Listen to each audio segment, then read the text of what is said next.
வேதம் கேட்போம். லேவியராகமம் 14ஆம் அதிகாரம். பின்னும் கர்த்தர் மோசே நோக்கி, குஷ்டரோகியினுடைய சுத்திகரிப்பின் நாளில் அவனுக்கு அடுத்த பிரமாணம் என்னவென்றால், அவன் ஆசாரியனிடத்தில் கொண்டு வரப்பட வேண்டும். ஆசாரியன் பாளையத்துக்கு புறம்பே போய் குஷ்டரோகியின் குஷ்ட வியாதி சொஸ்தமாயிற்று என்று கண்டால், சுத்திகரிக்கப்பட வேண்டியவனுக்காக உயிரோடு இருக்கும் சுத்தமான 2 குருவிகளையும் கேதுரு கட்டையும் சிவப்பு நூலையும் ஈசோப்பையும் வாங்கி வர கட்டளையிடக்கடவன். பின்பு ஆசாரியன் அந்த குருவிகளில் ஒன்றை ஒரு மண்பண்டத்தில் உள்ள ஊற்று நீர் மேல் கொள்ள சொல்லி, உயிருள்ள குருவியையும் கேதுரு கட்டையும் சிவப்பு நூலையும் ஈசோப்பையும் எடுத்து இவைகளையும் உயிருள்ள குருவியையும் ஊற்று நீர் மேல் கொள்ளப்பட்ட குருவியின் இரத்தத்திலே தோய்த்து, குஷ்டம் நீங்க சுத்திகரிக்கப்படுகிறவன் மேல் 7 தரம் தெளித்து அவனை சுத்தம் பண்ணி உயிருள்ள குருவியை வெளியிலே விட்டுவிட கடவன். சுத்திகரிக்கப்படுகிறவன் தன் வஸ்திரங்களை தோய்த்து தன் மயிர் முழுவதையும் சிரைத்து தான் சுத்தமாகும்படி ஜலத்தில் ஸ்நானம் பண்ணி பின்பு பாளையத்தில் பிரவேசித்து தன் கூடாரத்துக்கு புறம்பே 7 நாள் தங்கி 7ஆம் நாளிலே தன் தலையையும் தாடியையும் புருவங்களையும் தன்னுடைய மயிர் முழுவதையும் சிரைத்து தன் வஸ்திரங்களை தோய்த்து ஜலத்தில் ஸ்நானம் பண்ண வேண்டும். அப்பொழுது சுத்தமாயிருப்பான். 8ஆம் நாளிலே அவன் பழுதற்ற 2 ஆட்டுக்குட்டிகளையும் 1 வயதான பழுதற்ற ஒரு பெண்ணாட்டு குட்டியையும் போஜன பழிக்காக எண்ணெயிலே பிசைந்த ஒரு மரக்காலில் 10 பங்காகிய மெல்லிய மாவையும் ஆழாக்கு எண்ணெயையும் கொண்டு வர கடவன். சுத்திகரிக்கிற ஆசாரியன் சுத்திகரிக்கப்படும் மனிதனையும் அவ்வஸ்துக்களையும் ஆசரிப்பு கூடார வாசலிலே கர்த்தருடைய சந்நிதியில் நிறுத்த கடவன். பின்பு ஆசாரியன் ஒரு ஆட்டுக்குட்டியை பிடித்து அதையும் அந்த ஆழாக்கு எண்ணெயையும் குற்ற நிவாரண பலியாக கொண்டு வந்து கர்த்தருடைய சந்நிதியில் அசைவாட்டும் பலியாக அசைவாட்டி பாவ நிவாரண பலியும் சர்வாங்க தகன பலியும் இடும். பரிசுத்த ஸ்தலத்திலே அந்த ஆட்டுக்குட்டியை கொல்ல கடவன். குற்ற நிவாரண பலி பாவ நிவாரண பலியை போல ஆசாரியனுக்கு உரியது. அது மகா பரிசுத்தமானது.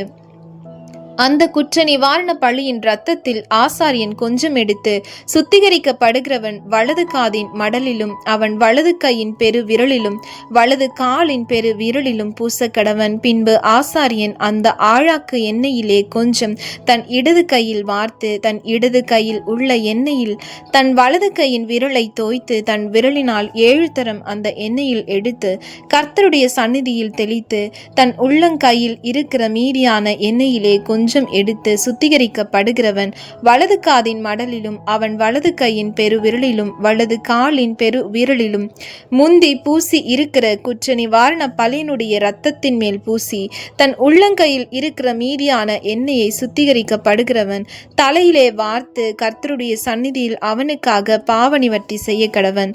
ஆசாரியன் பாவ நிவாரண பலியையும் செலுத்தி சுத்திகரிக்கப்படுகிறவனின் தீட்டு நீங்க அவனுக்கு பாவநிவர்த்தி செய்து பின்பு சர்வாங்க தகன பலியை கொன்று சர்வாங்க தகன பலியையும் போஜன பலியையும் பலிபிடத்தின் மேல் வைத்து அவனுக்காக பாவநிவர்த்தி செய்ய கடவன். அப்பொழுது அவன் சுத்தமா இருப்பான். அவன் இம்மாத்திரம் செய்த திராணியற்ற தரித்திரனா இருந்தால் அவன் தன் பாவ நிவர்த்திக்கென்று அசைவாட்டும் குற்ற நிவாரண பலியாக ஒரு ஆட்டுக்குட்டியையும் போஜன பலிக்கு எண்ணெயில் பிசைந்த ஒரு மரக்கால் மெல்லிய மாவிலே 10 பங்கையும் ஆழாக்கு எண்ணெயையும் தன் திராணிக்கு தக்கபடி 2 காட்டு புறாக்களையாவது 2 புறாக்குஞ்சுகளை ஆவது ஒன்று பாவ நிவாரண பலியாகவும் மற்றொன்று சர்வாங்க தகன பலியாகவும் செலுத்தும்படி வாங்கி தான் சுத்திகரிக்கப்படும்படி 8ஆம் நாளில் ஆசிரிப்பு கூடார வாசலிலே கர்த்தருடைய சந்நிதியில் ஆசாரியன் இடத்துக்கு கொண்டு வருவானாக.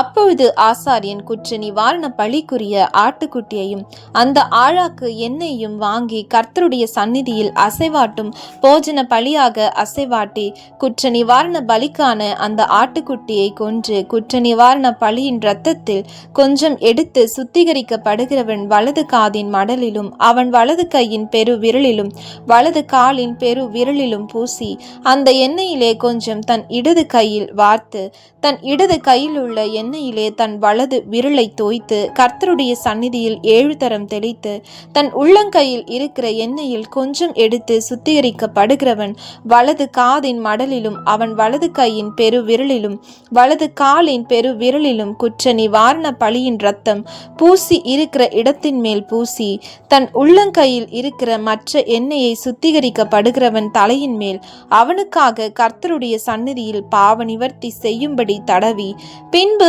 அவன் தன் திராணிக்கும் தகுதிக்கும் தக்கதாய் காட்டு புறாக்களை ஆவது புறா குஞ்சுகளை ஆவது கொண்டு வந்து அவைகளில் ஒன்றை பாவ நிவாரண பலியும் மற்றொன்றை சர்வாங்க தகன பலியும் ஆக்கி போஜன பலியோடே கூட செலுத்தி, இப்படியே ஆசாரியன் சுத்திகரிக்கப்படுகிறவனுக்காக கர்த்தருடைய சந்நிதியில் பாவ நிவர்த்தி செய்ய கடவன். தன் சுத்திகரிப்புக்கு வேண்டியவைகளை சம்பாதிக்க கூடாத குஷ்டரோகியை குறித்த பிரமாணம் இதுவே என்றார். பின்னும் கர்த்தர் மோசேயும் ஆரோனையும் நோக்கி, நான் உங்களுக்கு காணியாட்சியாக கொடுக்கும் கானான் தேசத்திலே நீங்கள் போய் சேர்ந்த பின்பு உங்கள் காணியாட்சியான தேசத்தில் ஒரு வீட்டிலே குஷ்ட தோஷத்தை நான் வரப்பண்ணினால், அந்த வீட்டிற்கு உடையவன் வந்து வீட்டிலே தோஷம் வந்திருக்கிறதாக தோன்றுகிறது என்று ஆசாரியனுக்கு அறிவிக்க கடவன். அப்பொழுது வீட்டிலுள்ள யாவும் தீட்டுப்படாதபடிக்கு ஆசாரியன் அந்த தோஷத்தை பார்க்க போகும் முன்னே வீட்டை ஒழித்து வைக்கும்படி சொல்லி, பின்பு வீட்டை பார்க்கும்படி போய் அந்த தோஷம் இருக்கிற இடத்தை பார்க்க கடவன். அப்பொழுது வீட்டு சுவர்களிலே கொஞ்சம் பச்சையும் கொஞ்சம் சிவப்புமான குழி விழுந்திருந்தது. அவைகள் மற்ற சுவரை பார்க்கிலும் பள்ளமா இருக்க கண்டால், ஆசாரியன் வீட்டை விட்டு புறப்பட்டு வாசற்படியிலே வந்து வீட்டை 7 நாள் அடைத்து வைத்து 7ஆம் நாளிலே திரும்ப போய் பார்த்து, தோஷம் வீட்டு சுவர்களில் படர்ந்ததென்று கண்டால், தோஷம் இருக்கும் அவ்விடத்து கல்லுகளை பெயர்க்கவும் பட்டணத்துக்கு புறம்பே அசுத்தமான ஒரு இடத்திலே போடவும் அவன் கட்டளையிட்டு, வீட்டை உள்ளே சுற்றிலும் செதுக்க சொல்லி, செதுக்கி போட்ட மண்ணை பட்டணத்துக்கு புறம்பே அசுத்தமான ஒரு இடத்திலே கொட்டவும், வேறே கல்லுகளை எடுத்து வந்து அந்த கல்லுகளுக்கு பதிலாக கட்டி வேறே சாந்தை எடுத்து வீட்டை பூசவும் கட்டளையிடுவானாக. கல்லுகளை பெயர்த்து வீட்டை செதுக்கி நவமாய் பூசின பின்னும் அந்த தோஷம் திரும்ப வீட்டில் வந்ததானால், ஆசாரியன் போய் பார்க்க கடவன். தோஷம் வீட்டில் படர்ந்ததானால் அந்த வீட்டை அரிக்கிற குஷ்டம் அது தீட்டாயிருக்கும். ஆகையால் வீடு முழுவதையும் இடித்து அதன் கல்லுகளையும் மரங்களையும் அதன் சாந்து எல்லாவற்றையும் பட்டணத்துக்கு புறம்பே அசுத்தமான இடத்திலே கொண்டு போக வேண்டும். வீடு அடைக்கப்பட்டிருக்கும் நாட்களில் அதற்குள் பிரவேசிக்கிறவன் சாயங்காலம் மட்டும் தீட்டுப்பட்டிருப்பான். அந்த வீட்டிலே படுத்தவன் தன் வஸ்திரங்களை தோய்க்க கடவன். அந்த வீட்டிலே சாப்பிட்டவனும் தன் வஸ்திரங்களை தோய்க்க கடவன். ஆசாரியன் திரும்ப வந்து வீடு பூசப்பட்ட பின்பு வீட்டிலே அந்த தோஷம் படரவில்லை என்று கண்டானே ஆகில், தோஷம் நிவர்த்தியான படியால் ஆசாரியன் அந்த வீட்டை சுத்தம் என்று தீர்க்க கடவன்.